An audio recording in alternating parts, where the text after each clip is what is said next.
I am almost without words this morning because the attacks on the hospital system in Gaza, the civilian hospitals, have been ongoing for 4 weeks actually.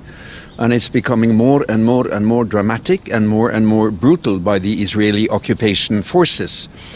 And what we have seen during the night and this morning is actually that these massive military forces are entering a civilian hospital, shooting, killing and raiding the departments.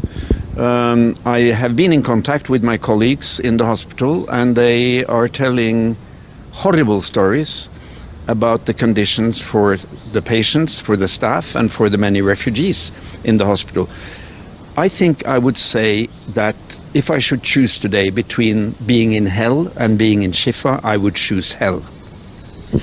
The Americans are saying that there was intelligence that Hamas was operating at that hospital. There were tunnels where Hamas kept its equipment and communication and military wear. As a person who's familiar with this hospital, what's your view? Well, they've been claiming this for 16 years. The first time I heard it was in 2008-9 during the Operation Cast Lead, and they have never shown any proof. And the funny thing is that the Americans are starting to say the same lies. If they have the proof, show it. The evidence, put it on the table, and we can discuss it, number one. Number two, if you are attacking a mixed civilian and military target, the precaution for the civilians has priority over the military benefit of that attack. So whether you choose the Geneva Convention or just normal humanity, these attacks, not only on Shifa, but on all the hospitals in North Gaza, are deplorable. And it's part of a colonial strategy, not to fight military targets, but to fight the people. And I guess the South African people are very familiar with the brutality of colonial politics. What Israel is doing in Palestine is occupy. It is to expand the occupation year by year, new settlements, new colonies, and it is to deprive the Palestinian people of any decent human rights. They are treated like not second-hand, fifth-hand citizens, and through the years all this apartheid politics have been allowed to happen. I think when the media is trying to say that, oh, this is something new, that Israelis are attacking the hospitals, no, it's not new. It's been all through the years. There are tons of reports and investigations, and I've seen it myself. The Israeli occupation forces are systematically going after healthcare. Ambulances, staff, hospitals, primary healthcare clinics. And this has the function of destroying any civilian infrastructure that supports the people of that occupied country. This is not a difficult conflict. This is a difficult illegal occupation. And what we see today is an end game of years and years and years of Israeli impunity to allow them to deviate from any international regulation, from the Human Rights Declaration, from the Geneva Convention. They have never been held accountable. Never. And for the United States and for the European leaders, they are into their old colonial convulsions. They're seeing this as another chapter in colonization. Israel is their leech dog in the Middle East, and what we see today is the sad and horrible endpoint of racism and colonialism in Palestine. You have worked at this hospital. Can you briefly tell us what prompted you to be a volunteer at this hospital? In my language, the two most beautiful words are love and solidarity. And in dark times, under occupation and oppression, solidarity is maybe the best tool we have, across borders, across nations, across North and South, to support each other.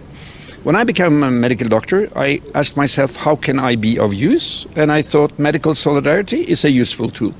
So I've been traveling to Palestine to support, not to replace, but to support Palestinian healthcare workers for the last 40 years. And for the last 20 years, I've been working in Gaza with teaching, with research, with developing of the medical system. I've been working with cancer care development the last 3 years. So for me to go to Palestine, it is a way to show practical solidarity with the struggle of the Palestinian people, not Hamas. I don't support Hamas. I don't support Jihad or Fatah or PA or whatever. I support the Palestinian people and their right to resist occupation and colonization, and their right to fight occupation with arms, within the Geneva Convention, of course. Just as we support the Ukrainian people and their right to fight the Russian occupation with arms. So there's nothing new about that. My solidarity is strictly medical. I'm always neutral with relation to each patient I have, be it an Israeli soldier or a Palestinian child. But I choose to go to Gaza and not to Israel because I am against colonialism. I'm against apartheid. I'm against racism. I'm for ordinary people's respect and good life. And what we see today is a complete disaster for the global north, for the Western governments, for the United States.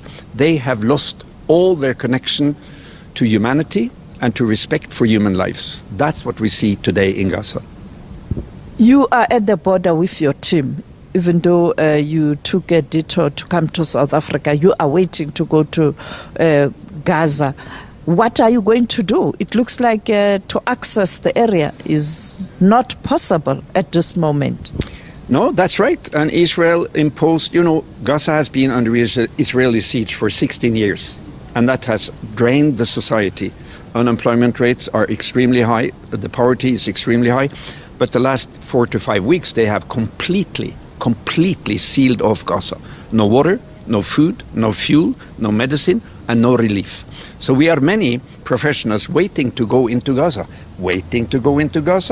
Had this been an earthquake, we would all have been there. The whole international community would have been there with our tents and our blankets and our food and our supplies.